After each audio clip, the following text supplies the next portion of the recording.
At sa hindi po pag-abala, buksan natin ang ating mga Bible sa Matthew chapter 15 verse 19.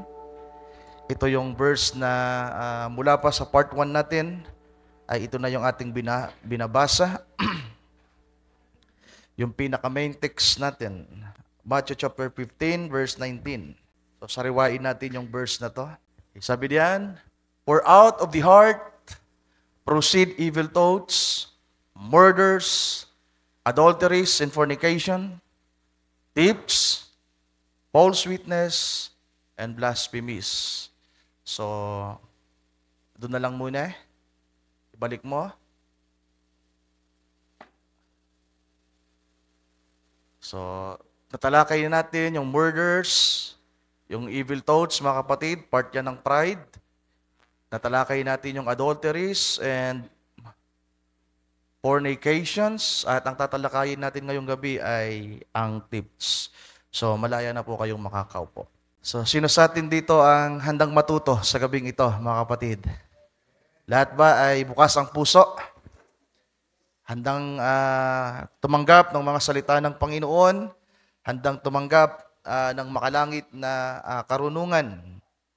So, nung nakaraang Sunday, tinalakay sa atin ng ating kapatid, Brother Alex, the wisdom of God. At ang salita ng Diyos, ito ang karunungan, mga kapatid. Ito ang nagbibigay sa atin ng kaalaman. At siya mismo, sa kanyang sarili, siya ang karunungan. At kung tatanggapin natin ng buong laya ang ating Panginoon ng walang anumang pag-aagam-agam at pag-aalinlangan, walang anumang resistance, ibig sabihin walang anumang pangangatwiran, so magagawang ihayag ng Panginoon ang kaniyang sakdal na kalooban sa bawat isa sa gabing ito, lalong-lalo na po sa usapin, sa aralin na ating pagsasaluhan ngayong gabi. At ito ay napapanahon. Ito yung balita sa social media, ito yung balita sa mga news, sa mga live na nangyayari ngayon sa Senado, at ang pinag-uusapan ay ang mga proyekto na nawala sa tamang kalagayan, at ang spiritong nandoon ay ang spirito ng pagnanakaw. Di ba? Pag-angkin sa isang bagay na hindi sa kanila, pag-angkin sa isang bagay illegally, at hindi patas na pamamaraan. At sa gabing ito, pwede ulit tayo magsabi, I am not a thief. Pero lahat ng nag-CR papuntang Manila na hindi nagbayad ng 5, magnanakaw. Sino dito ang malimit mag-CR na mayroong hinuhulugan, minsan tulog yung nagbabantay, at kadalasan hindi nagbabayad? That's stealing. So, binigyan ko lang kayo ng sample para maintindihan nyo na lahat na naman dito, guilty. At isa sa dadaanan natin ay ang about sa tithing. Lilinawin natin ano talaga ang sinasabi ng propeta dito dahil may iba't ibang uri ng pagnanakaw, mga kapatid. So sana maabot natin at sisikapin kong maging mabilis. Kung maging part 2 man ito o part 3, ang Diyos na po ang bahala. So yung topic natin, understanding and overcoming the spirit of stealing. Dito sa Matthew 15:19, ang salitang ginamit dito ay tips. Pero same lang po yan na word, mga kapatid. Sa Exodus chapter 20 verse 15, so ano nangyayari sa ating monitor? Sana ay makisama yan. Gustong nakawin ng kaaway yung maganda nating pakikinig at gawain sa gabing ito. Merong pagnanakaw ng atensyon, mga kapatid. Yeah. Pag ang atensyon natin ay nawala sa focus sa salita ng Diyos, hindi natin namalayan na ninanakaw na ng kaaway. Ang kaaway ay laging presente para magnakaw, mag-destroy, di ba? John chapter 10 verse 10, ang magnanakaw, ang kaaway ay pumaparito para magnakaw, pumatay, at pumuksa.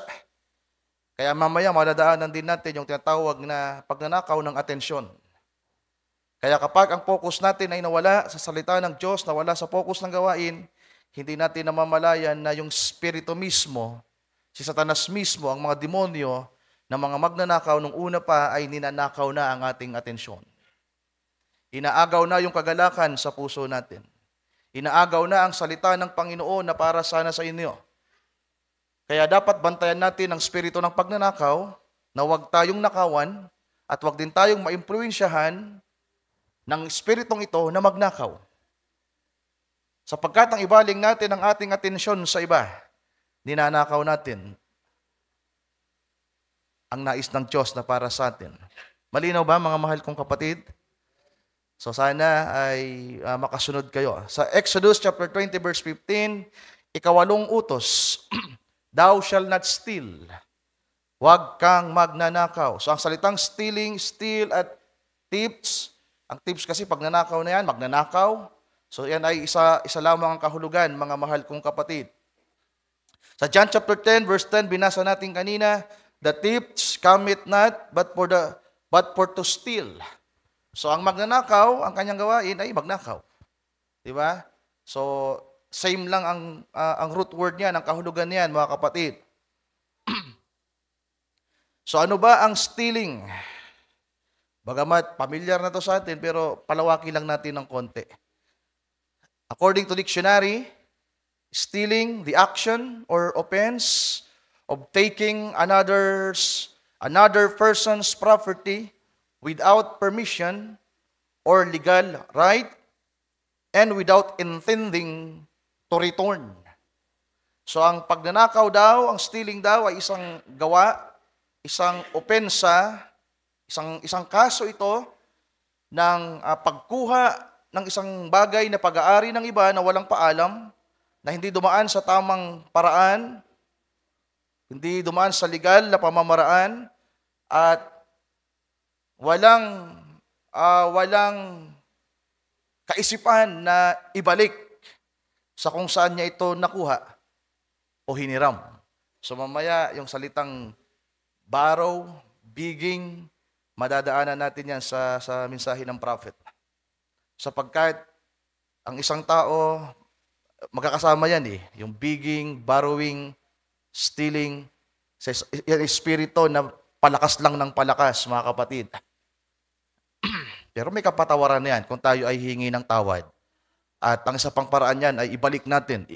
Kung ano yung nakuha natin, ano ninakaw natin, ibabalik natin, nakagaya ni Zacchaeus, na scammer, fraud, niloko niya ang mga tao, nang ma-convert siya bilang Kristiyano, naging tagasunod ng Panginoon, yung kanyang mga nalokong tao na kinuhanan niya ng salapi, binayaran niya ng 4 na doble. At yan ang makasang sinasabi ng kasulatan. Para patawarin tayo at ang biyaya ay muling makabalik sa atin, humingi tayo ng kapatawaran at kung maaari, kung kaya natin gawin, ibalik natin to, mga kapatid. Bumasa tayo ng quote. So ang una natin, ang part 1 natin ay the biblical definition of stealing. At binasa na natin yung mga verses. So yung mga binasa ko, Exodus 20:15, John chapter 10 verse 10.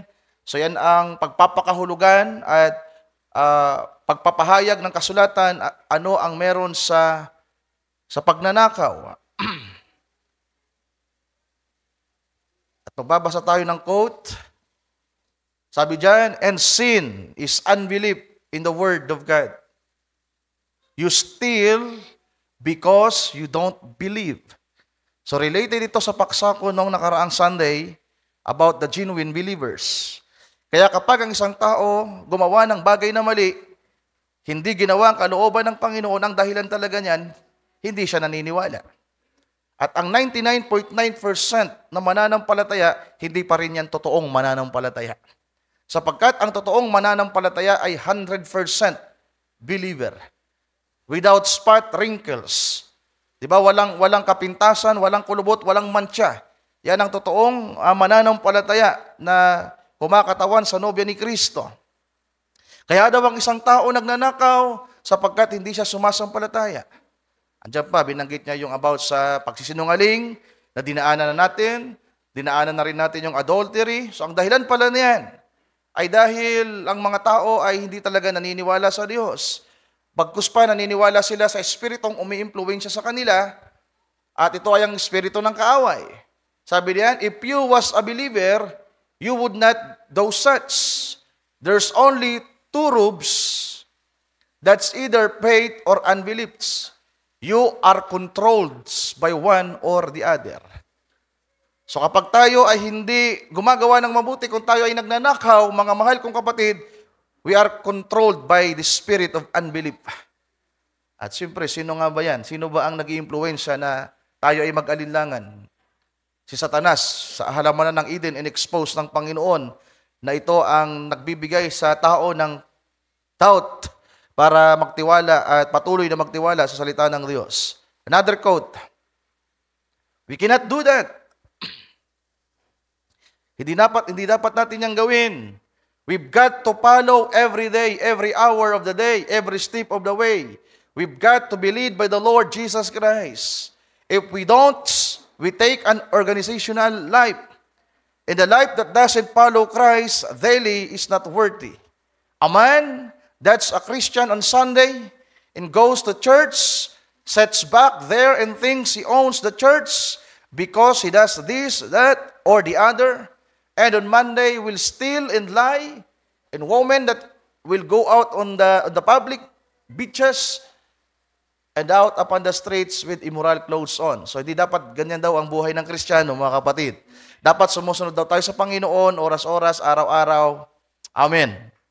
Ibig sabihin, ang paggawa ng mabuti, ang kontrahin ng spirito ng pagnanakaw ay hindi lang ito sa araw ng linggo. Dapat ang paglaban natin, ang pagpipigil natin, ang hangarin na mapagtagumpayan ng spirito ng pagnanakaw ay dapat oras-oras, araw-araw. Hindi pwedeng linggo, okay tayo, at pagpatak ng Monday ay gagawin natin yung mga bagay na hindi mabuti, general. At isa sa hindi dapat natin gawin ay ang pagnanakaw, mga mahal kong kapatid. Okay. Part 2. The nature of stealing. Ano ba ang kalikasan ng pagnanakaw, mga mahal kong kapatid, ng spiritong ito? So, stealing is a fruit of sin or manifestation. Ito ay bunga ng kasalanan at ito ay isang hayag na gawa ng kasalanan. At it breaks God's covenant and commandment. Sinisira nito ang tipan ng Diyos. May isang uri ng pagnanakaw, tinalakay natin yung adultery and fornication. Ang kunin mong asawa ng iba, yan ay pagnanakaw. At kapag ginawa yan ng tao, sinisira niya ang tipan ng Diyos. Kapag ang pera ng Diyos ay kinuha ng tao, mamaya mababasa natin na may pera ang Diyos, mga kapatid. At kapag hindi natin nailagay sa tamang kalagayan ang pera ng Diyos, sinisira natin ang kanyang tipan at sinisira natin ang kanyang kautusan. At sinisira nito ang ating tiwala sa isa't isa at ang relasyon natin sa isa't isa at pinuputol nito ang magandang ugnayan natin sa Diyos. Kapag ang isang tao ay nasa impluensya o nasa spirito ng pagnanakaw at gumagawa ng mga bagay na ayon sa pagnanakaw, sinisira nito ang kaniyang relasyon na maayos at fellowship sa Panginoon. At kung sa atin yan mangyayari at malalantad, mabubuko, kagaya na nga lang ng panghihiram, kung di natin ibabalik, hindi natin isusuli, di ba nawawala yung tiwala, nababawasan yung glory. Kaya dapat pala napakaganda na kung may kukunin tayo, may hihiramin tayo, may kailangan tayo, laging magpaalam, mga kapatid. Kahit nga lupa yan ng kapitbahay. Kung sinong may-ari ng lupa, magpaalam tayo, pwede ba pakuha ng isang dakot na lupa? Sapagkat, ngayon, maintindihan natin ano meron sa spiritong ito, mga kapatid ko. Pagkilala ito ng karapatan at pagdaan sa tamang, sa tinatawag na legal na kaparaanan. Different form of stealing. Kasama pa rin ito sa nature. Yung kalikasan niya, yung manifestation niya. Isa-isahin ko, di ko na po ipapaliwanag para lang alam ninyo. Kasi baka balang araw gawin nyo ito. Di ba? At least alam nyo na, nababasa nyo ito, napapanood nyo. Ilan sa mga forms o uri ng pagnanakaw na hayag na nakikita natin o pwedeng maranasan ng isang tao ay ito: robbery, carnapping, kidnapping, snatching, fraud or scam. Yan yung mga nanloloko ng mga kagaya ng yung napasok namin dati na gusto magpayaman, mga mahal kong kapatid, yung mga triangle system. Ang tawag dyan ay, ano tawag natin doon dati? Networking, yeah. Usong-uso yan at maraming na-scam, mga kapatid. Pag-angkin sa pera ng iba, pag-gain. At ito pa, ayon sa batas, lahat ng binanggit ko, yan ay labag sa batas ng Republika ng Pilipinas, mga kapatid. Receiving stolen property. Diba? Mayroong ninakaw yung iba, pero tinanggap mo. Tamay ka. Kaya napakahalaga na magtanong ka, saan galing yan? At lahat pala ng tumatanggap kapag halalan, we are guilty. Akala nyo yung mga politician lang ang guilty ngayon? Mga mahal kong kapatid, lahat ng tumanggap ng 20, 50, 100, 1,000 kapag eleksyon, you receive from stolen property. Naintindihan niyo ba, mga mahal kong kapatid? Ngayon, mabigat na yan. Kasi sa susunod na eleksyon, hindi na natin yan gagawin. Kung meron pang susunod na eleksyon, kung hindi pa babalik ang Panginoon. Receiving, ayon nga sa batas. Kapag napatunayan, kaya nga di ba? Kapag merong ninakaw na bike, tapos ibinenta sa'yo, kahit nga ibinenta, binili mo, kasama ka. At kapag yan na-trace, obligado kang ibalik yan. At kung hindi na may babalik yung pera mo, sorry ka. Tama ba? Tama ba? Yan po ay ayon sa batas, mga mahal kong kapatid. Kawag tayo basta-basta bibili ng cellphone. Tanungin nyo saan galing yan. Kanina lang nagbenta kami ng cellphone ni Brother Billy. Ito pa. Using paid services. Using paid services. Halimbawa, nakikikunik ka ng wifi. Nag-CCR ka, kagaya ng binanggit ko kanina. Yung may mga bayad. Halimbawa, yung sa mga nagtatrabaho ngayon, dati si Brother Chad, kaya nga nakilala namin to kasi merong ino-offer na, ano ino-offer mo noon, Brother Chad? Free internet. Yung iba, anumang bagay na may bayad, mga mahal kong kapatid, at ginamit natin ng walang paabiso, ng walang paalam, na hindi tayo nagsishare, na hindi tayo nagbabayad, yan ay isang uri ng pagnanakaw. Malinaw ba? I hope so, malinaw mga kapatid. So, may tinatawag din na identity stealing. Yung magpakilala ka na hindi ikaw. Gets nyo yung identity stealing, mga kapatid? Kapag gumawa ka ng Facebook, yung linagay mong larawan si Aga Mulak. Kaya yung mga may Facebook diyan na hindi nyo naman mukha, palitan nyo na. Ilantad nyo yung tunay nyong pagkatao. Yung pangalan niyo, dapat totoo. Yung pangalan mo, Ryan, ginawa mong Nair. Sino yun? Si Nair. Tapos meron pala talagang Nair Mendoza. Naintindihan nyo ba, mga mahal kong kapatid? Malinaw po ba? So, ibilisan natin kasi ng oras natin. Gusto kong kahit paano makarami tayo sa gabing ito. So, may tinatawag na identity stealing. Yan, mga common lang yan. Basic lang to. Kaya, bibilisan natin. Mamaya doon tayo sa mas mga mahalagang bagay. Pag sa spiritual na. Pero sana walang nagnanakaw dito ng identity ng iba. Using an unauthorized card of others. Kung mayroon kang card na napulot, card ng kapatid mo, credit card, kung kanino man, at ginamit mo yan, nang walang paalam, yan ay forms or manifestation ng pagnanakaw. Data stealing. Sa mga nagtatrabaho. Minsan napagbulay-bulay ko to. Tumatawa Sir Marian, Sir Jenica. Lalong-lalo kami, may mga competitor kami, di ba? Data stealing, ang ginagawa, sinisira, nire-remove, pinapatungan, binubura, o kaya naman, kinakapi yung data ng iba. So, pag niremove mo yan, inerase mo yan, kinapi mo yan, pag pinag-usapan ng data sa mga nagtatrabaho, yan ay pagnanakaw, mga mahal kong kapatid, piracy. Wala naman sigurong gumagawa niyan. Yung mga kanta, software, yung mga dinadownload natin, mga movies. Kung nanonood ka ng movie na, halimbawa, pinapalabas pa lang noong December 25, inabangan mo na nanood ka ng January 1, guilty ka. Nanood ka ng nakaw. Yung mga nanonood sa Facebook lang, sa YouTube lang, kung saan-saan, mga broken na link. So yan ay, ang tawag dyan, mga mahal kong kapatid, ay piracy. So malinaw po ba? So lahat ng yon ay part sa tinatawag na material stealing, mga mahal kong kapatid. May kinalaman sa mga nakikitang bagay, mga pag-aari ng iba. Then tungo tayo sa pangalawa. So yung una natin, material thefts or stealing. At inisa-isa ko from robbery to piracy. Pangalawa, na uri ng manifestation ng pagnanakaw ng spiritong ito. Time stealing. Sa mga nagtatrabaho, di ba may tinatawag na rescue time, mga mahal kong kapatid. Ano meron sa tinatawag na time stealing? Yung nagtatrabaho ka na inuubos, kinukonsume mo yung 8 hours, pero wala ka namang ginagawa, pero binabayaran ka. Malinaw ba? Part yan na tinatawag na time stealing.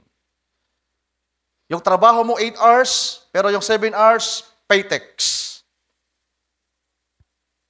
Yan ay isang uri ng pagnanakaw, mga mahal kong kapatid. O kaya naman ay pagkuha ng atensyon sa iba, na dapat sana nakalaan ng oras niya sa kanyang anak, nakalaan ng kanyang oras para sa kanyang asawa, nakalaan ng kanyang oras sa gawain, kinuha mo. Imbis na atin ng gawain, sinabihan mo, tara, samahan mo ko. Kinuha mo yung oras niya. Malinaw ba, mga mahal kong kapatid?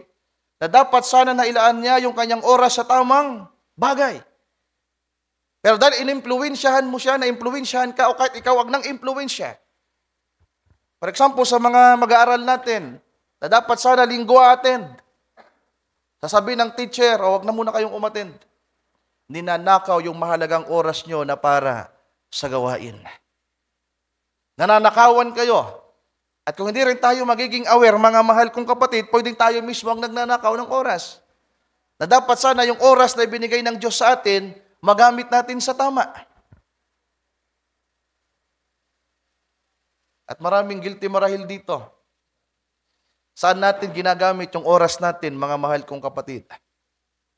Sa trabaho, sa pamilya, sa pag-aaral, at lalong-lalo na sa gawain. Time stealing. Ninanakaw yung oras. Buo ba nating napapakinabangan yung oras ng pagpunta natin sa gawain? Mga kapatid, from 8 a.m. hanggang 12 noon pataas, mula sa pagtayo ng MC hanggang sa pagtatapos ng mag-aaral, na-consume ba natin ng tama yung oras? Nakukuha niyo po ba? Yeah. Ang tawag diyan ay pagnanakaw ng oras or time stealing. Pangatlo tayo, na uri ng pagnanakaw.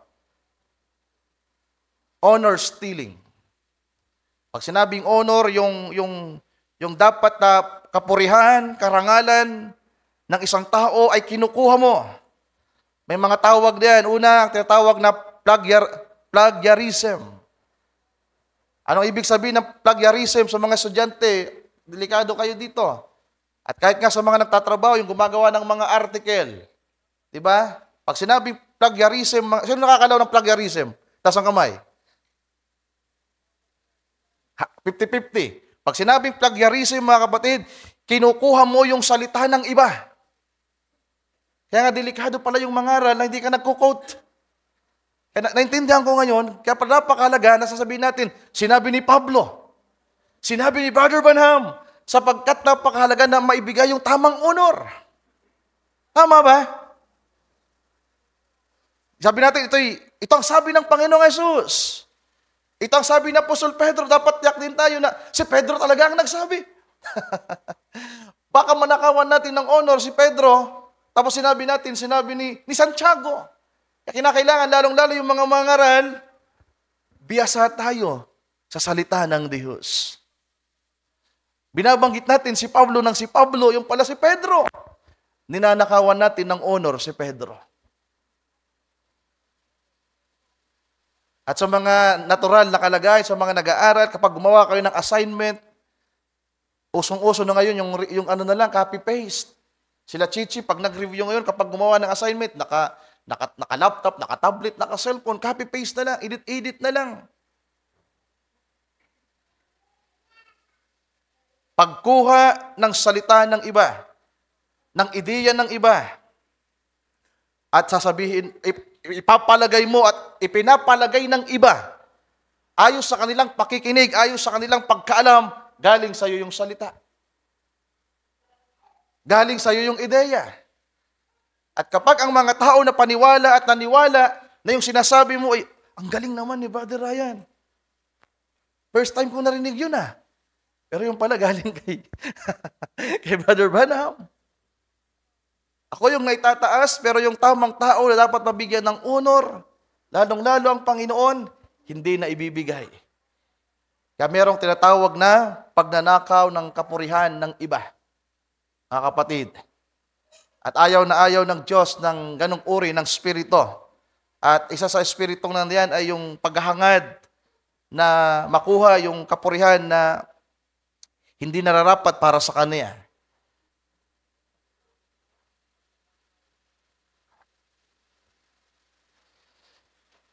Okay. Bumasa tayo. Jeremiah chapter 23, verse 30. Sabi dito, therefore, behold, I am against the prophets, says the Lord, that steal my words, everyone from his neighbor. So, biblical ito, mga kapatid. Isa sa ayaw ng Diyos ay ninanakaw ang kanyang salita. Tagalogin nga natin, narito, ako'y laban sa mga propeta. Well, sa mga propeta una, sa mga mangaral, sa mga lingkod ng Panginoon, ito, mga false prophet, mga propetang napahiwalay. Sabi diyan, ako'y laban sa mga propeta, sabi ng Panginoon. Verse 30, Sister Mary Ann. Verse 30. Kahit narito ako'y laban sa mga propeta, sabi ng Panginoon, na ninanakaw ng bawat isa ang aking mga salita sa kanyang kapwa. So napakahalaga, mga mahal kong kapatid, na yung credit dapat sa Panginoon may balik. Amen. At kung ang isang tao ay merong iniingatan na salita, isa pang mapanganib dito, kapag ang isang tao may salita ng Diyos, tapos nakausap ka, sasabihin mo, hindi yan totoo. Ikinote ng isang manggagawa o ng isang kapatid ang Hebrews chapter 10 verse 25 na sinasabi, huwag nating pabayaan ang pagkakatipon na kagaya ng ugali ng iba. Tapos sasabihin mo, sa palagay mo, sa pakiwari mo, the way mong ini-interpret, hindi naman ganyan ang ibig sabihin niyan. Hindi naman nangangahulugan na hindi pwedeng hindi tayo dumalo ng gawain. Ibig sabihin, kapag nangatwiran tayo sa salita ng Diyos at hindi natin yan nabuo, na tinanggap at ibinigay sa iba, mga mahal kong kapatid, anong ninanakaw natin? Salita ng Diyos. Anumang salita ng Diyos, mga mahal kong kapatid, na pinaniwala natin ng ating sarili at ang iba, na hindi gayon, ang tawag pala doon ay pagnanakaw. Sapagkat ang salita ng Diyos ay buo. Na kung tatanggapin natin to dapat buo. Na kung i-share natin to sa iba, dapat buo. Na kung paniniwalaan natin to, dapat buo. Kasi kapag kalahati lang natanggap natin, hindi natin pinahalagahan yung gawain, darating ang araw, nasaan yung kalahati? Panginoon, kinuha ko. Naintindihan nyo ba, mga mahal kong kapatid? Anumang salita ng Diyos na hindi natin kinuha ng buo, kinukuha mo yung iba. At ang nakakalungkot dito, nasasayang. Na dapat sana para sa'yo, bigay ng Diyos sa'yo, kinurakot mo. Nasayang. Na dapat sana yung solidong bato, naging buhangin. Bakit? Hindi mo kinuha at pinahalagahan yung buo na ibinigay ng Diyos. Hindi man tayo marahil nagnanakaw pa sa pera, pero anumang salita ng Diyos, mga mahal kong kapatid, na hindi natin tinatanggap ng buo, pinapaniwalaan ng buo at ibinabahagi ng buo, ito pala ay pagnanakaw. Ayaw ng Diyos sa mga propeta, sa mga tao in general, na kinukuha, ninanakaw ang kanyang salita. Na kahit nga gamitin pa natin, nangaral si Brother Ryan ng pagkahusay. Tapos walang kamalay-malay ang mga taong nakapakinig. Akala nila, ang galing ni Brother Ryan. Ang galing ng taong yon. Pero hindi nila alam lahat ng sinasabi ko, salita ng Panginoong Jesucristo. Sino ang nakilala? Si Brother Ryan. Diba? Kung hindi ko malang nabanggit ang pangalan ng Panginoon, kung hindi ko malang nabanggit ang pangalan ni Brother Branham, nangaral ako ng nangaral. Tapos sabi nila, first time ko makapakinig ng ganung pangaral . Wala niyan sa denomination. Ang usay naman ng taong yon. Pero galing pala sa propeta. Kaya napakahalaga ng paggamit ng tamang pangalan. Pag-honor, mga mahal kong kapatid. Malinaw po ba? I hope so. Okay. Pang-apat. Yung una natin, material tip. Pangalawa, time stealing. Or yung una, material stealing, time stealing. Ang pangatlo natin ay honor stealing. Then pang-apat, spiritual stealing. So dito tayo magdidwell, mga kapatid. Basahin natin ang 1 Corinthians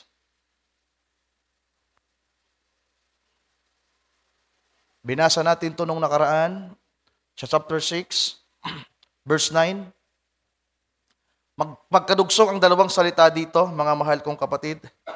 Sabi dito, know ye not that the unrighteous shall not inherit the kingdom of God? Be not deceived. Tagalogin natin. O hindi ba ganinyo nalalaman na ang mga liko ay hindi magsisipagmana ng kaharian ng Diyos? Huwag kayong padaya. So ang mga liko ay hindi magmamana sa kaharian ng Diyos, mga mahal kong kapatid. At dalawa sa binanggit dito sa verse 10 na magkadugsong. Thieves and covetous. Ano yung pagkakaiba ng thieves sa covetous, mga mahal kong kapatid? Yung thieves, literal talagang nagnanakaw. Material, oras, honor. Pero tinatawag na covetous, nasa puso yan ng tao. Na kahit hindi pa niya mahawakan ng isang bagay, na kahit hindi pa niya kinuha ang isang bagay, kapag inisip niya na para dapat yun sa kanya, nagnanakaw na siya. That's covetous. Ang isipin pa lang ng isang tao, dapat pinagpapala ako. Bakit siya lang ang pinagpapala? Dapat sa akin din yan. Dapat maranasan ko din yan. Isang bagay na hindi mo pa hawak, isang bagay na hindi mo pa naaangkin, pero tila sa puso mo, ikaw na ang nagmamayari. Covetous. At ang isa pang nature niyan, mga mahal kong kapatid, labis na pag-aangkin ng isang bagay. Yung walang kakontentuhan. Yung tila ba meron ka na, pero hindi ka pa satisfy, at iisipin mo pa na, nasain mo pa na makuha yung isang bagay. Material man. Oras, glory and honor, mga mahal kong kapatid. Halimbawa, sa preacher na lang, meron nag-angkin niya, sabi, dapat hindi si Brother Ryan ang pastor, dapat ako. Dapat hindi si Brother Ryan ang pastor, dapat si ano. Yeah, isang uri din yan ng pagnanakaw, mga mahal kong kapatid. Lalong-lalo na kung ikaw mag-iisip mismo. Dapat hindi si Kuya Ryan ang gumagawa niyan. Dapat ako. Mas magaling naman ako kay Kuya Ryan. That's covetous, mga mahal kong kapatid. Part yan. Nature yan. So tingnan natin, ano meron sa tinatawag na spiritual stealing. At ito yung gusto ko talagang ipaliwanag sa inyo at dito ay magdidel. Sa pang-apat, may tinatawag na covetousness. Yan ay pagnanasa, pag-iisip na maangkin at makuha ang isang bagay ng higit pa. At pag-iisip na makuha yung pag-aari ng iba, yung karapatan ng iba, yung karanasan ng iba, yung posisyon ng iba. Andyan din yung tinatawag na inggit, mga mahal kong kapatid. Bagamat yan ay salitang inggit, pero connected yan sa tinatawag na covetousness. Din ang pangalawa ay yung tinatawag na thieves, stealing, pagnanakaw.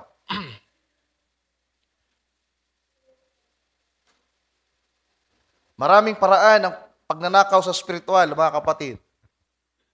Makinig kayo mabuti, ito na po yung mahalaga. Kasi pwedeng hindi gaanong nagnanakaw tayo sa mga material na bagay. Makinig kayo, pag pinag-usapan na ang pagnanakaw sa puso or spiritual stealing, nabanggit ko na kaninang ilang mga clue about sa attention. Kapag nangangaral si Brother Ryan at maingay kayo, nagpapasimula kayong magnakaw ng atensyon. Makinig kayong mabuti. Spiritually stealing. Habang nangangaral ako, bigla kang tumayo at tumakbo, nadulas ka. At hindi napakinggan ng buo yung pangaral. Ninakaw mo yung momento. Andiyan pa ba kayo, mga mahal kong kapatid? Na dapat sana masaya tayo ngayon. Pero dahil yung mukha mo nakasimangrot, lahat ng masaya, may tatlong masaya nakasimangot na din dahil sa'yo. Ninakaw mo yung kasiyahan niya. Wala kang ginawa, yung mukha mo lang na nakatulala na nakasimangot, pagtingin sa'yo, sumimangot na rin. Ninakaw mo ang kasiyahan niya. Andiyan pa ba kayo, mga mahal kong kapatid? Yung isang taong payapa, pumunta sa church ng payapa. Nung makita ka, nagka-problema bigla. Anong ninakaw mo sa kanya? Ninakaw mo yung kanyang kapayapaan. Kaya gaano kahalaga na sa isang mananampalataya, nag-iingat tayo sa lahat ng ating pagsasalita, sa lahat ng ating ginagawa. Kaya pala dapat na maging banal ang isang anak ng Diyos. Sapagkat sa paraan ng kanyang pagsasalita, sa paraan ng kanyang ginagawa, pwede siyang makapagnakaw. Kung merong matitisod na kaluluwa dahil sa ginawa mo, nanakaw sa gawain. Hindi ka nga magnanakaw ng pera, wala pa tayo sa pera. Pero magnanakaw ka ng kapayapaan, magnanakaw ka ng kasiyahan, magnanakaw ka ng atensyon.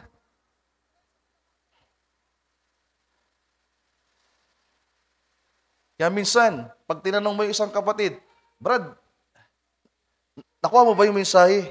Hindi, Kuya Ryan, kasi, kwento ng kwento sa akin. Bakit ka bumaba? May tawag kasi sa akin ng tawag. Diba? It's either ikaw yung tinatawagan, ikaw yung tumatawag. So ito yung isang nature, ito yung isang hayag na espiritu ng pagnanakaw, mga mahal kong kapatid. At nasa pang-apat tayo, spiritual stealing. Pagnanakaw sa mga bagay dapat sana ay nararanasan ng malaya ng isang tao. Pero dito tayo sa pangatlo.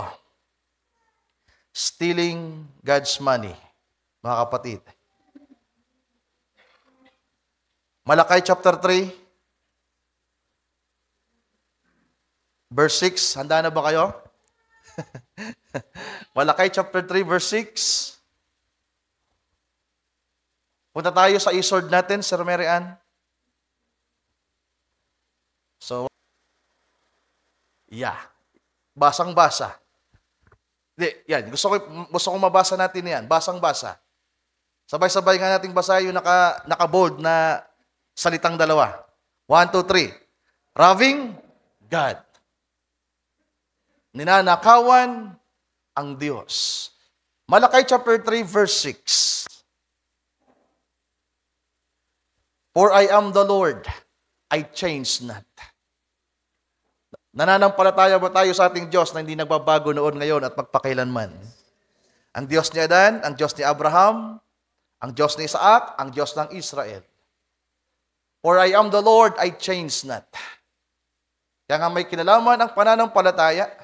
Sabi ng propeta, kaya ka nagnanakaw sapagkat hindi ka nananampalataya sa Diyos.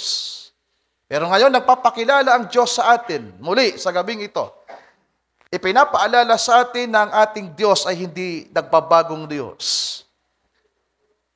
Tagalogin natin,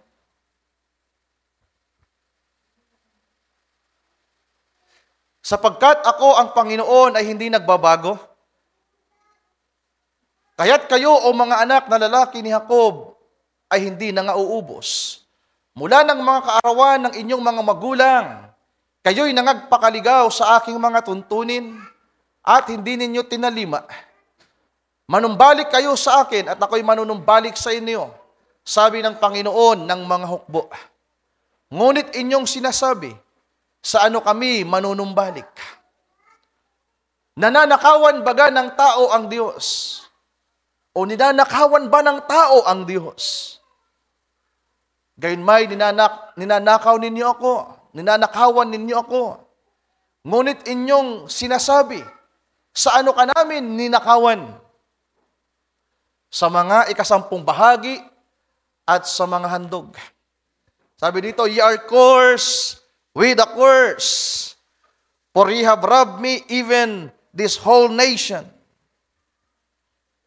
Bring ye all the tithes into the storehouse, that there may be meat in mine house, and prove me now herewith, says the Lord of hosts, if I will not open you the windows of heaven, and pour you out a blessing, that there shall not be room enough to receive it. And I will rebuke the devourer for your sake, and he shall not destroy the fruits of your ground, neither shall your vine cast her fruit before the time in the field, says the Lord of hosts. And last verse, verse 12, and all nations shall call you blessed, for ye shall be a delightsome land, says the Lord of hosts. So, balikan na lang natin yung verse 8, Sister Mary Ann, hanggang verse 10. Sabi sa verse 8, will a man rob God? Ninanakawan ba ng tao ang Diyos? Yet ye have robbed me. But ye say, wherein have we robbed thee? In tithes and offerings. Ye are cursed with a curse. Pakinggan yung mabuti mga kapatid. Mamaya sa consequence. Kung aabutin natin. Ye are cursed with a curse. Double curse. Yung isinumpa sa'yo dati ng sumpa. Yung una, sa mga taong magnanakaw, masusumpa sila. Pero ang nakawin ang pera ng Diyos, masusumpa ka ng sumpa. Mamaya maintindihan natin. Ye are cursed with a curse, for ye have robbed me, even this whole nation. Verse 10. Bring ye all the tithes into the storehouse, that there may be meat in mine house, and prove me now herewith, says the Lord of hosts, if I will not open you the windows of heaven, and pour you out a blessing, that there shall not be room enough to receive it. So, hindi po ako ang magpapaliwanag. Meron tayong propeta. Magbabasa po ako at isishare ko sa inyo kung ano ang sinasabi ng ating propeta. According to William Branham, mga kapatid, summary, sasabihin ko, sabi sa kanyang mga pagtuturo, pangaral, at paraan ng pamumuhay, sabi niya, tithing as God's plan. Sabi dito, he taught tithing was not just an Old Testament law, but God's eternal plan. Kung naalala yung quote na binasa natin, tinawag ito ng propeta na eternal tithing. Naalala niyo pa ba? Sino ang nakakaalala na sinabi ni Brother Branham na ang tithes ay eternal? Tinawag niya itong God's eternal tithing. Kaya sabi niya, naniniwala si Brother Branham na hindi lang ito ayon sa lumang tipan, kundi ito ay ayon sa kanyang walang hanggang plano. But was God's eternal plan for His people to support His work on earth. Yung ministry ng ating Panginoon. Then, first quote.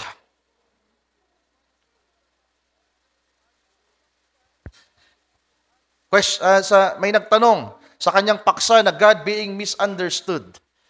After niyang mangaral ng isang paksa na may pamagat na God being misunderstood, may nagtanong sa dulong bahagi bago magtapos ang gawain. Sabi dito, Brother Branham, don't you feel that everyone who claims to be a Christian should pay tithes? Pay their tithes into the storehouse of the Lord. Please give scripture to this question. Paragraph 111. All right, if you will, that is right. That the Bible said in Malachi, the 4th chapter. Nagkamali ang propeta. Tao lamang siya. Naintindihan natin siya? Sabi niya, in Malachi chapter 4 daw, will a man love God? Saan natin nabasa yan kanina? Chapter 3. So, nagkamali ang prophet. Pero hindi niya sinasadya, ang Diyos ang bahala sa kanya. Pero tayo nagbabasa ng Biblia, alam natin na yan ay Malachi chapter 3, pero mamaya, sa ibang quote, lilinawin niya na yan ay Malachi chapter 3. So, pinapakita ko ang propeta nagkamali sa salita. At pwede rin tayong magkamali, pero hindi nangangahulugan na pag nagkamali tayo, patuloy tayong nasa maling kalagayan. Sabi niya, will a man love God? Ikinote na niya yung Malachi chapter 3, and just say, where have you loved thee? In tithe and offerings.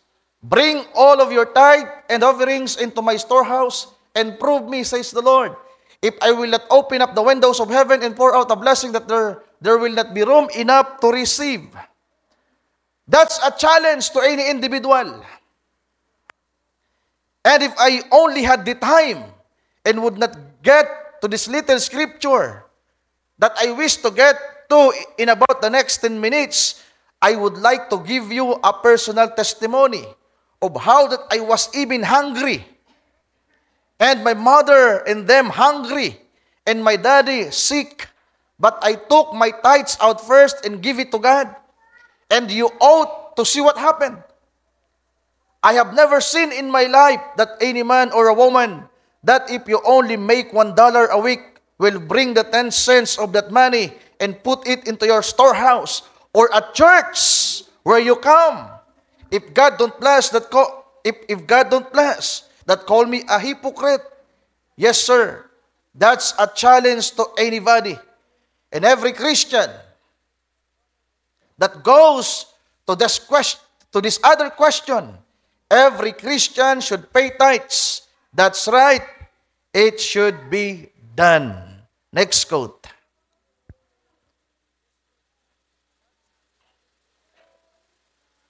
Paragraph 176. Sabi dito, well now, here's a touchy little thing for the church now. No. Correctly, tithes is, sabi yan, no. Correctly, tithes is to go to the minister. That's right. So may nagtatanong po kasi kung saan dapat mapunta ang ikasampung bahagi. Kung babasahin natin sa taas, may nagtatanong, question and answer ito. Then, saan ba dapat mapunta? Sabi ng prophet, dapat ito, ang tamang paraan ng pag-iikapo ay mapupunta ito sa ministro. That's right. In the Bible, they had a box. They set at the door in the Old Testament in the building.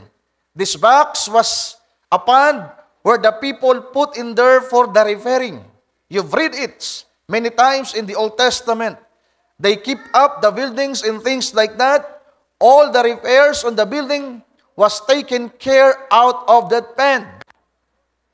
But a tenth of the tithings, all the tithings, yung tithe of tithes, yung tithes, sabi diyan, all the tithings went to their priest, their pastors. Yes, tithings are to go for nothing else. So, hindi daw para sa pagre-repair ng building, mga mahal kong kapatid. Meron daw nakabukod na pondo para sa pagsasaayos ng mga pangangailangan sa gusali. Paragraph 177. I know people take their tithes and give them to a widow woman. Sabi niya, may mga nalalaman ako, may mga tao na yung tithes nila ay ibinibigay nila sa mga babaeng balo. That's wrong.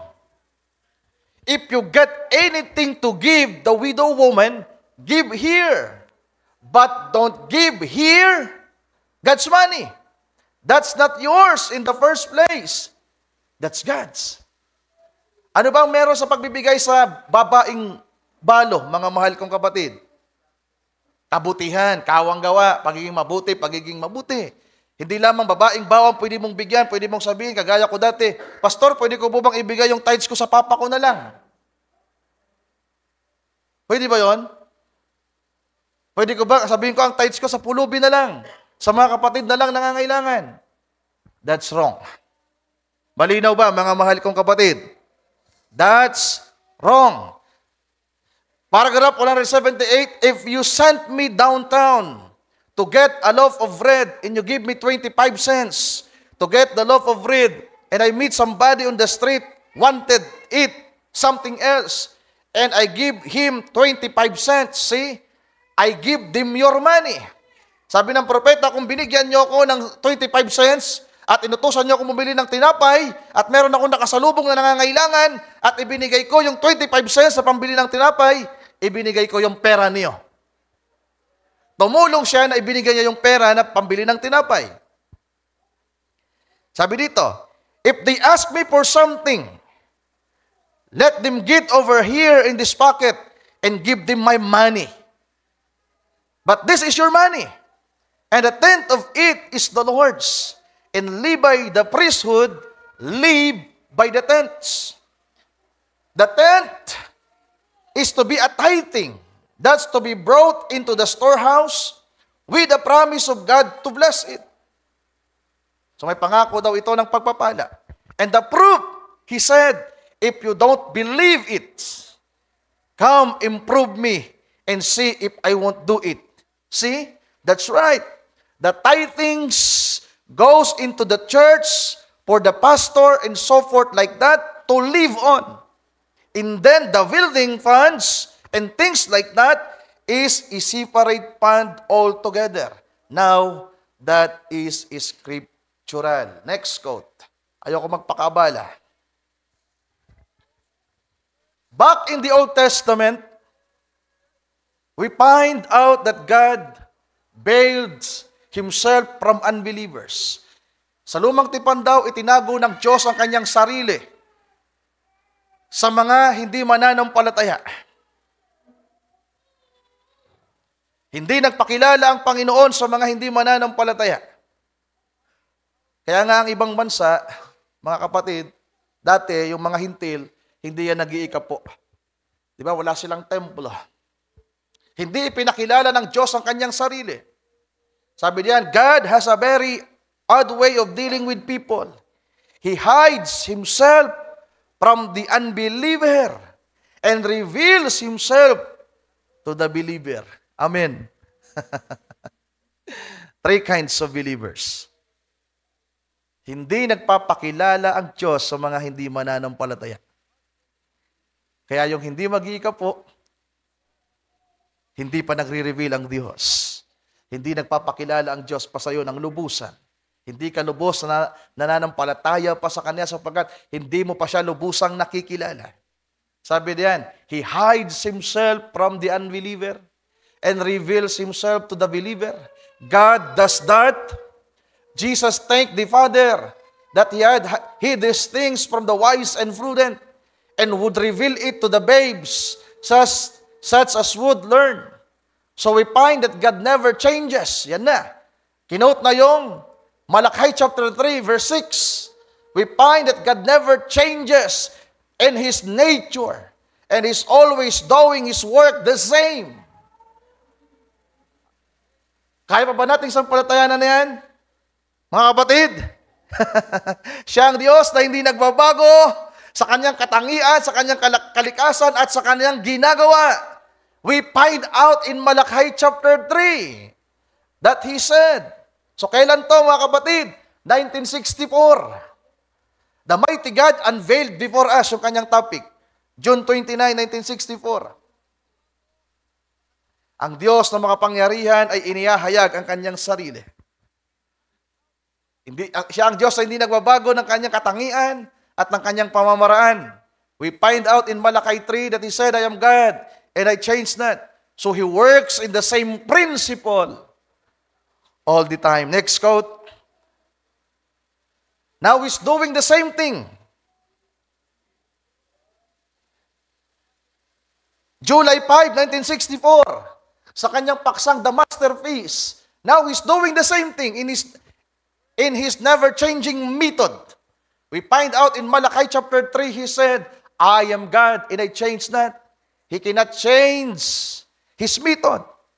Paragraph 111, now as He started in Abraham. Ano bang ginawa ng Diyos kay Abraham? At anong ginawa ni Abraham sa Diyos? Sino nakakaalam, mga mahal kong kapatid?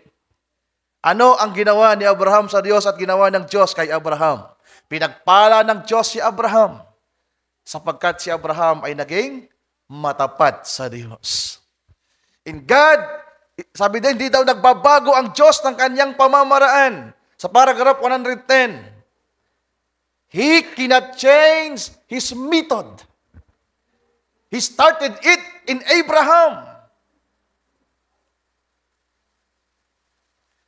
After the fall of the first masterpiece, He started in Abraham on a foundation to build another masterpiece. Another quote. August 23, 1964. But just as loyal as I could, sabi niyan, I ever could. Simula sa what? Yeah. Sabi niyan, but just as loyal as I ever could, I paid tithes. Sabi ng prophet. And when I took my own money from the church, here or from my campaigns, I take more. I give a tenth, then I give it out to ministers, and give the rest of it to ministers. So si Brother Branham, nagbabayad daw siya ng tithes, mga kapatid, at kinukuha rin niya kanyang sariling pera. Kapag meron siyang mga lakad, meron siyang mga hayo, at siguro may funds sila, at kumukuha siya ng mas marami, at the rest, kinukuha niya yung tent, at binibigyan din niya yung mga manggagawa, at the rest ng pundo, para sa campaign, ay binibigay niya rin sa ibang mga kasama niya. Then when I couldn't do that, then the thing I did, I keep 10% and give God 90%. Sabi niya, kapag hindi daw niya nagawa yung bagay dapat niyang gawin, na ginagawa niya, ang kinukuha lang niya ay 10%, ang 90% ay ang siyang binibigay niya. And then, when the law told me I couldn't do that, so I have to take, hindi niya tinuloy. Ibig sabihin, hindi pala niya pwedeng gawin yon. Halimbawa, hindi ka nakapag-tithes, hindi ka naging matapat, nagamit mo sa maling pamamaraan, tapos sasabihin mo, babawi ka. Panginoon, babawi na lang po ako sa susunod. Yung 90% Lord, yung 100% ibibigay ko sa iyo lahat. It's wrong. Malinaw ba? Tithes is at 10%, mga mahal kong kapatid. Sabi niya, prophet, hindi niya pwedeng gawin ito. If I did, it was all to be charged to it. Then I had to take and bypass it into foreign mission and so forth. And then, just take a wage out of that of $100 a week and I pay my tithes from that. 10%. Yan yung tama. Paragraph 185. Yes, sir. I believe in paying tithes. It's one of God's blessing that's proven to be a blessing. You say, that's of the Old Testament. It is of the New Testament too. Yes, sir. Next quote.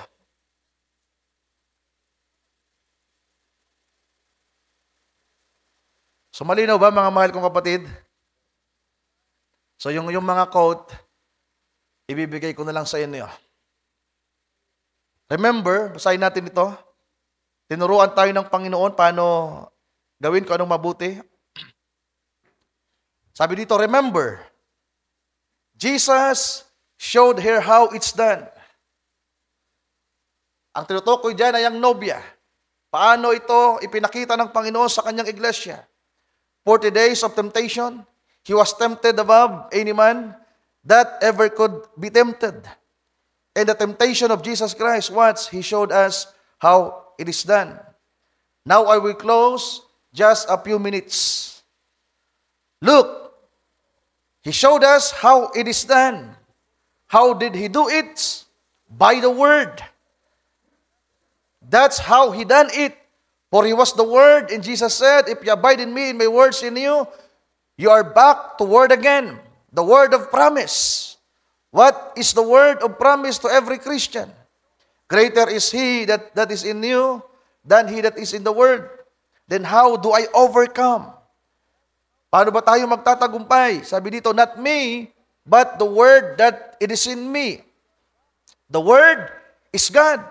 Then I overcome the things of the world because it's the word in me. If you abide in me, my words in you, then just ask what you will. Just keep pressing up. You're coming to the top as sure as anything. See? You've got to come to the top. Talon tayo sa paragraph 115. Sabi dito, the first He made His attack, patungkol sa kaaway. Sabi dito, the first He made His attack upon to use His great power, which He knowed He was the Word. He knowed His position. You believe He did? I, the Son of Man, He knowed His position. And Satan, ito na mga kapatid, tingnan nyo maigi ito. And Satan come and wanted Him to use his own power on himself to feed him. Want to feed himself. He was hungry. A man gets hungry. He can do almost anything. So nalala yung sabi ng propeta, nagutom siya, yung kanyang tatay may sakit, pero ibinigay niya muna para sa Panginoon. At nature daw sa tao, sapagkat ang kaaway ay aatakihin ka kung paano inatake ang Panginoon, makakaramdam ka ng pangangailangan, isa sa mararamdaman mo ay gutom. A man gets hungry, he can do almost anything. He will steal, rob, beg, borrow, anything. So kapag hindi natin nagawa yung dapat nating gawin, mga mahal kong kapatid, ito yung pwede nating maranasan. Ang tao ay sadyang likas na may pangangailangan. Magutom. Pero kung tayo ay lubos na naniniwala sa Diyos, mga kapatid, siya ang Diyos na hindi nagbabago noon, ngayon at magpakailanman, magagawa nating magtiwala sa Kanya. Can we say amen to that? Nagbasa lang po ako, mga kapatid. Okay, meron pang sapat na oras, idadagdag ko ito. Siguro tayo magtatapos. Nabasa natin yung mga pangako ng Panginoon, may pagpapala, nariyan ang kanyang mga salita. Part 3. The consequences of stealing. So hindi po ako mangangaral, hindi ko bibigyan ng diin yung mga sinabi ng propeta. Kayo na po ang bahalang humatol, mga kapatid. Sinabi ko lang kung anong sinabi niya. Walang dagdag, walang bawas. Then ano ang meron sa pagnanakaw? Ano ang mga kabayaran nito?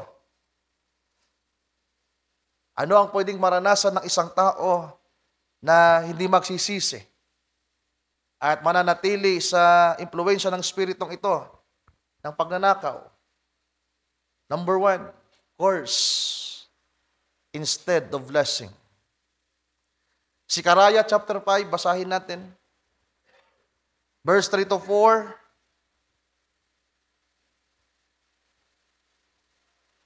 Sabi ni Sikaraya na sinabi ng Panginoon, then said He unto me, this is the course that goeth forth over the face of the whole earth. For everyone that stealeth shall be cut off, as on this side according to it. Ang nagnanakaw ay aalisin sa isang bahagi. Hindi pa yung kabuuan. May mawawala sa kanya. And everyone that sweareth shall be cut off as on the side according to it. Verse 4. I will bring it forth, the curse, says the Lord of hosts, and it shall enter into the house of the thieves, and into the house of him that sweareth falsely by my name.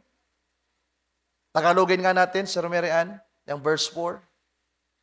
Aking ilalabas yaon, sabi ng Panginoon ng mga hukbo, at papasok sa bahay ng magnanakaw at sa bahay niyaong nanunumpa ng kasinungalingan sa pangalan ko. At tatahan sa gitna ng bahay niya ang sumpa at pupugnawin sangpo ng mga kahoy niyaon at mga bato niyaon. Walang matitira. Anong gagawin ng Panginoon sa isang magnanakaw, mga mahal kong kapatid? Una, aalisin ang kanyang bahagi. Imbis na siya'y bibigyan, imbis na siya'y pagpapalain, may balumbon na tinutukoy diyan, kung babasahin nyo sa mga unahan, imbis na maging pagpapala yung salita ng Diyos. Na dapat sana ang hatid ng salita ng Panginoon sa atin, kung tayo ay mananampalataya, pagpapala. Pero kapag tayo ay patuloy na sumuway sa kalooban ng Diyos, ang kanyang salita ay magiging laban sa atin.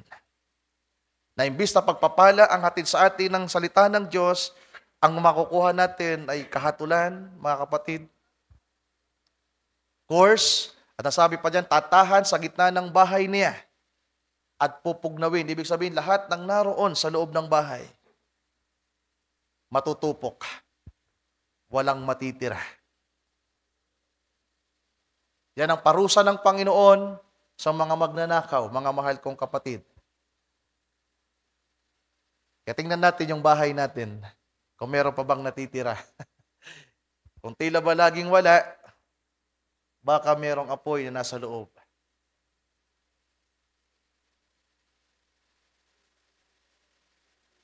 Na dapat sana sumasagana yung bahay, sumasagana yung isang tao, both sa pinansyal at sa spiritual. Lumalago dapat, pero kung hindi lumalago ang tahanan, hindi lumalago ang mag-asawa, ang mga anak, panahon na para magsiyasat. Baka mayroong espiritu ng pagnanakaw sa ating puso. Narinig niyo ba, mga mahal kong kapatid? Imbis sa pagpapala ang tatahan sa bahay natin, ang tatahan ay magiging, yung balunbon yan eh. Yung balunbon ay magiging sumpa sa isang tao. Ipapasok daw ng Panginoon ang balunbon at ito ang tutupok, pupugnaw sa mga kahoy na naroon, ibig sabihin sa mga gamitan, mga mahalagang bagay na doon, kahit mga bato. Kaya kung tila ba hindi tayo lumalago, financially, spiritually, magsiyasat tayo. Sapagkat nais ng Diyos, pagpalain tayo. Amen. Number 2, ano meron sa consequence, mga kapatid? Curse with a curse. Kanina, curse lang. Dito, double curse. Basahin natin ulit yung Malakay. Verse 9 ng chapter 3.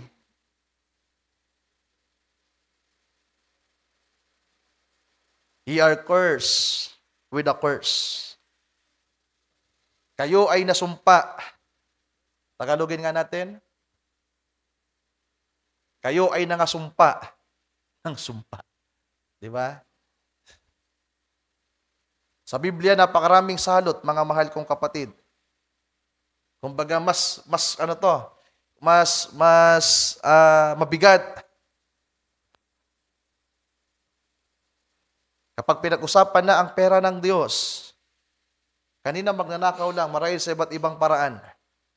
Pero kapag pinag-usapan na ang pera ng Diyos, mga kapatid,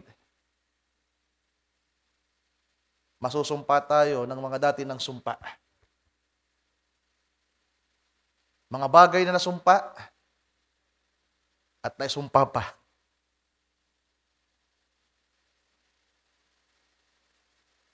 Kaya nagkakatoble-doble yung problema. Kung maliit, mas lalong lumaki. Yung isa, naging dalawa. Yung dalawa, naging tatlo. Imbis sa pagpapala, nagmumultiply. Ang nagpapatong-patong ay mga pangasuliranin at mga problema.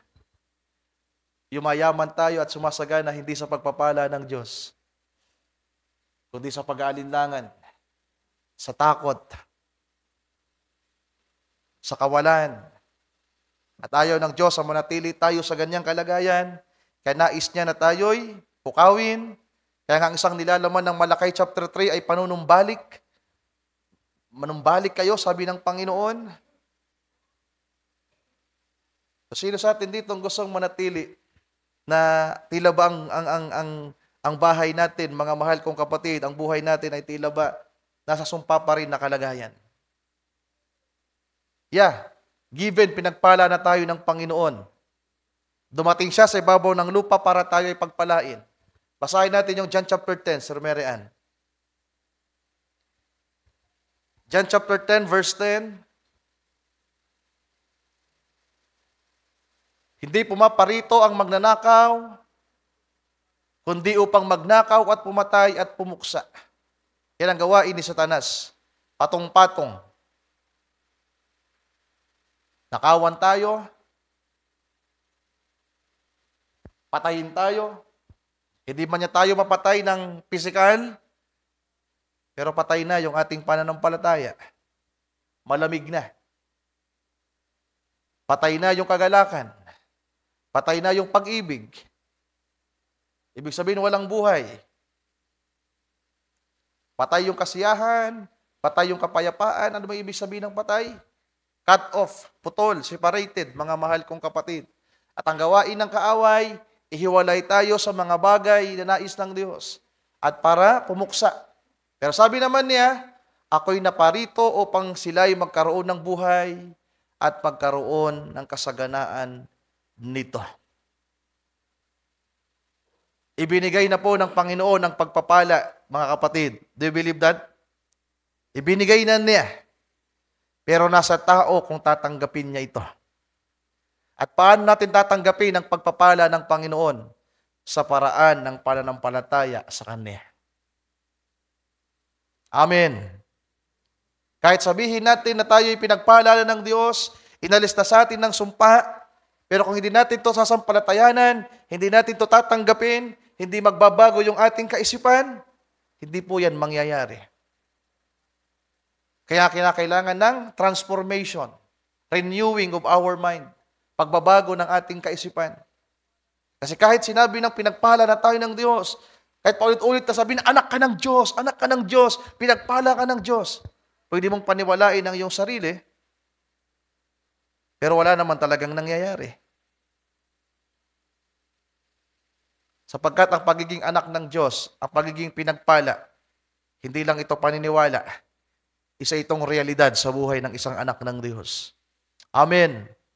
Ibig sabihin, kung hindi pa natin nararanasan ang mga bagay na binigay na ng Diyos at ginawa ng Diyos para sa atin, mga mahal kong kapatid, merong mali pa sa puso natin. Naalala niyo ang pangakong lupain? Sa panahon pa lang ni Abraham, sinabi ng Diyos, ibinigay ko na ang lupang yun. Wala pa si Isaac, wala pa si Israel, wala pang 12 tribes. The blessing were already given. Naghihintay na yung pagpapala. Tama ba? Naghihintay na yung masaganang lupa. Naghihintay na yung lupang binubukalan ng gatas at ng pulot. Naghihintay na yung lupang masagana na kapag tinaniman mo ng binhi, mamumukadkad. Pero kinakailangang maniwala ng mga Hudyo na pinagpala sila ng Diyos. Kinakailangan nilang maniwala at umaksyon na humakbang, magpatuloy hanggang sa makamtan nila ang pangako. At ganon din po sa atin, mga mahal kong kapatid. Kahit paulit-ulit yung marinig ang mga mangaral na kayo mga anak ng Diyos. Pinagpala kayo ng Diyos. May pangako ang Diyos sa inyo. Pero kung mananatili lamang kayong nakaupo na hindi naniniwala, hindi nyo matitikman ang pagpapala ng Diyos. Ang mga nakatikim ng pangako, ang nakatikim ng pagpapala, ay mga mananagumpay. Amen. Ang mga nanampalataya. Sabi pa ni Pablo, sila na napakinggan ng salita, nalinakipan ng pananampalataya. Sino yung mga nangabuwal sa ilang? Sino yung mga hindi nakapagpatuloy hanggang dulo? Sila na nag-alinlangan, sila na nagmurmur, nangatwiran sa Diyos. Pero lahat ng nagpatuloy, mga mahal kong kapatid, naranasan nila ang kasaganaan ng pangako ng Panginoon. Amen. Okay, number 3, sa consequence. Binasa natin to kanina, binasa rin natin to nung nakarang Miyerkules, basahin ulit natin.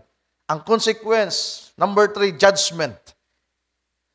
Kung mananatili kang magnanakaw, ano mang uri ng pagnanakaw ang naranasan mo, ito man ay material, ito man ay oras,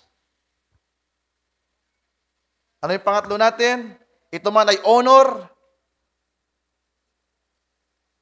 ito man ay spiritual na pagnanakaw, alin man dito.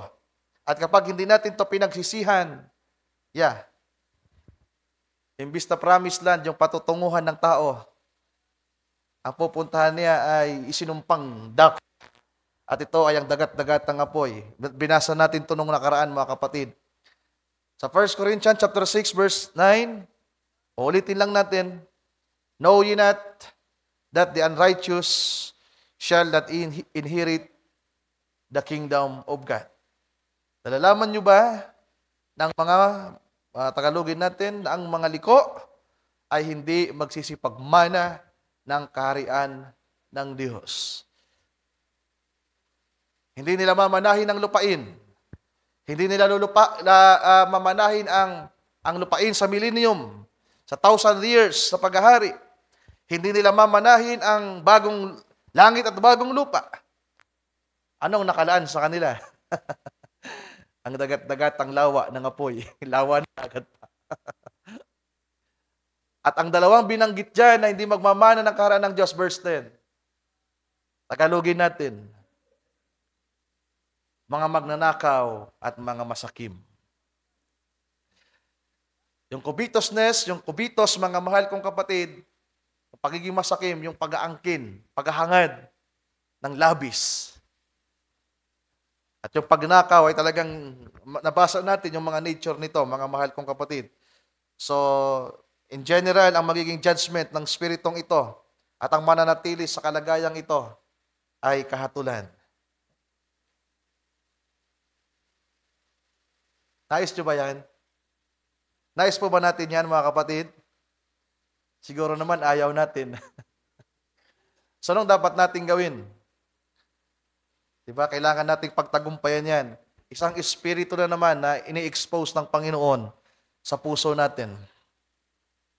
Espiritu na hindi matuwid sa harapan ng Panginoon, na ang gawain, ang kalikasan niya ay gumawa ng mga bagay na labag sa Diyos, mga kapatid. So, tinitimbang-timbang ko yung oras. Mamadaliin ko na lang, tatapusin ko to. Okay po ba sa inyo? Okay ba? Humingi ako ng permission sa inyo, mga kapatid. Okay. So, may clean na lang din naman kasi. Hindi na ako magpapaka-elaborate pa. Ano ko na lang to. Part 4 tayo, how to overcome. Para next Wednesday, iba na po yung topic natin. Nasabi ko na rin naman ang gusto kong sabihin at hindi ko na kailangan pang elaborate ito. Overcoming the spirit of stealing. Number 1, ang panawagan ng Panginoon sa Malakay chapter 3, panunumbalik at pagsisisi. Kaya number 1 natin, repentance and confession. Same. Sa tinalakay din natin nung nakaraan, ilista nyo na lang, paano ba natin pagtatagumpayan ang spiritong ito? Paano ba natin ito haharapin? Walang ibang paraan, mga mahal kong kapatid. Lumapit sa Diyos at humingi ng tawad at magpahayag sa Kanya. Aminin natin na tayo ay naging mga magnanakaw. All of us are guilty again. And may the Lord forgive us. Sino mang lumalapit sa Panginoon, pinapatawad niya. At least ngayong gabi, sinasabi ng Panginoon ngayon, inihayag niya sa ating kalagitnaan na sa iba't ibang aspeto o kalikasan ng spiritong ito ay naranasan natin ang isang gawain na hindi kaaya-aya sa kanyang kalooban. Number 2, renewing of mind and heart. Romans chapter 12, verse 1 to 2. Isulat nyo na lang, di na ako magbabasa. Kinakailangan ng pagbabago ng kaisipan at ng puso. Naalala ko, nung sinabihan ko yung mga brother, paano ba natin dapat harapin ang mga spiritong ito? Kinakailangan lang nating i-counterfort. Kung ang espiritu ng pagmamataas haharapin mo, paano mo siya haharapin? Paano natin haharapin ang espiritu ng pagmamataas? Sa paraan ng pagpapakumbaba. Ang espiritu ng pagsisinungaling, paano natin siya haharapin? Sa paraan ng pagsasabi ng katotohanan. At ngayon, sa espiritu ng pagnanakaw, paano natin ito haharapin? Sinong pwedeng sumagot? Yeah, sabi ni Brother Billy, pagbibigay. Basahin nga natin ng Filipos chapter 4. Ano sabi ni Pablo dito, mga kapatid? I'm sorry, Ephesians muna, Sir Marian. Ephesians chapter 4, verse 27. Then after that, basahin natin ang Philippians. Yeah, sabi dito, huwag niyong bigyang daan ang dyablo. Neither give place to the devil. Huwag niyong bigyang daan ang dyablo. Verse 28, sabi ni Pablo, ang nagnanakaw ay huwag nang magnakaw pa, pagkus magpagal. Amen. Pagkus magpagal, na igawa ang kanyang mga kamay ng mabuting bagay upang siya'y may maibigay sa nangangailangan. Can we say amen to that? Imbis na nakawin mo ang pera ng iba at pera ng Diyos, labanan mo yan ng pagbibigay. At habang ini-exercise natin ang pagbibigay, ang pagiging generous, mga mahal kong kapatid, pinapatay natin ang espiritu ng pagnanakaw. Pinapatay natin ang espiritu ng kasakiman. Pero kung patuloy tayong magnanakaw at hindi gagawin ang kalooban ng Diyos, sabi pa ni Pastor Nestor, ginagawa nating halimaw si Satanas sa buhay natin. Yung isang maliit lamang sanang kaya mong pukpukin. Sabi ni Pastor Nestor, nag-alaga ka ng halimaw. At kapag yan naging halimaw na, baka pati ikaw, sabi ni Pastor Nestor, lamunin yan. Nagkakaintindihan po ba tayo, mga mahal kong kapatid?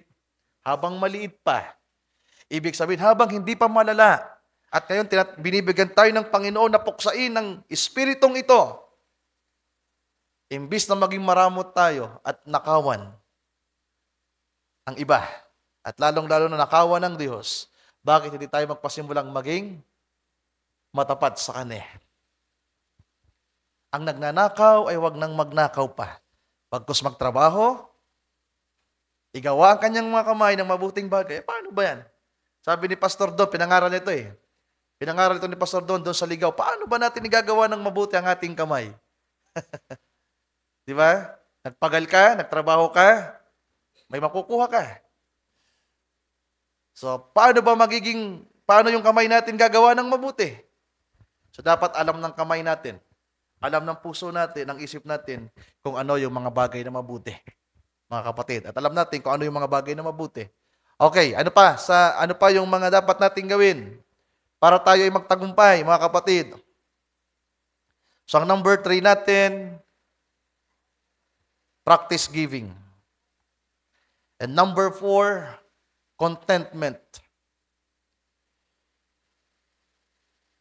And number 5, trust in God's provision.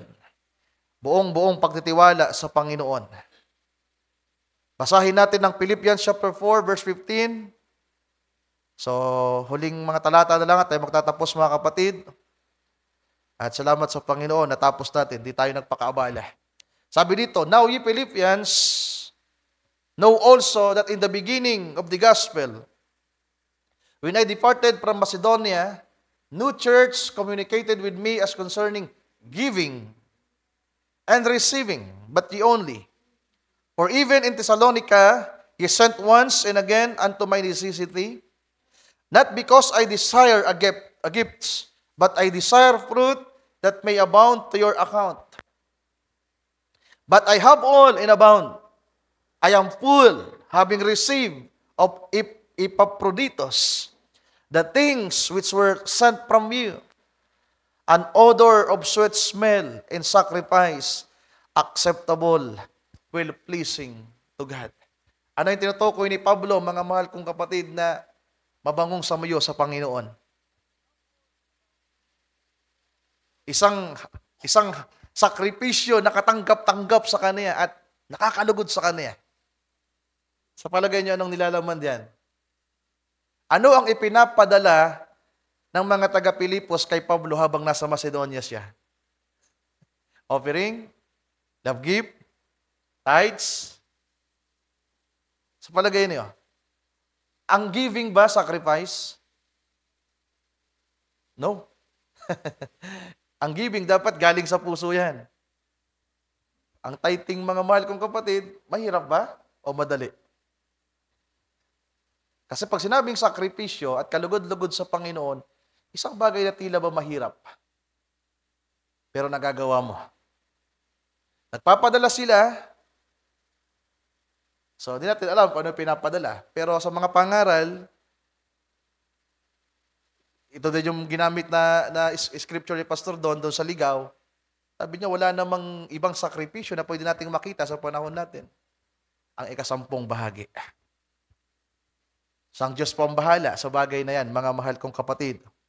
In verse 19, sabi ni Pablo, but my God shall supply all your need according to His riches in glory by Christ Jesus. Kaya ba nating sampalatayanan na yan? Na kung tayo ay magiging matapat at magiging mapagbigay, imbis na mga magnanakaw, God will supply all. All your needs. Physical, emosyonal, spiritual, financial. Sa lahat ng bagay, pagpapalain ka ng Diyos. Sino ang gusto ng kanyang uri ng pagpapala? Ayaw ni Satanas niyan. Kaya gagawin niya ang lahat para impluwensyahan tayo na magnakaw. Na huwag maging matapat, mga mahal kong kapatid.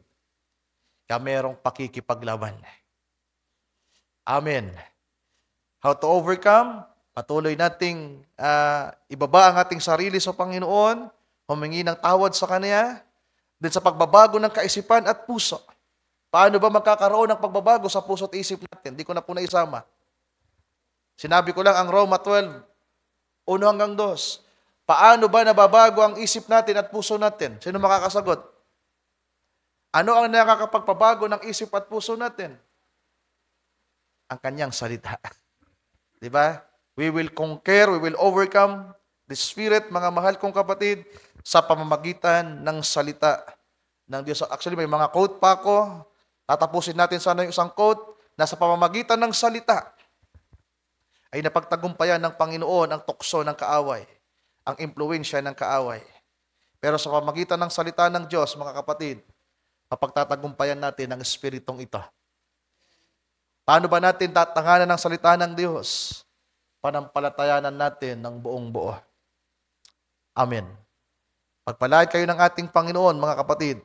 Then number 6,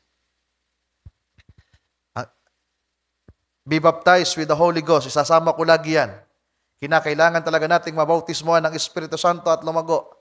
Then number 7, walk and live in the Spirit. Lumakad at mabuhay sa Espiritu.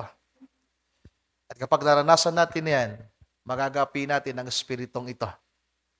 Can we say amen?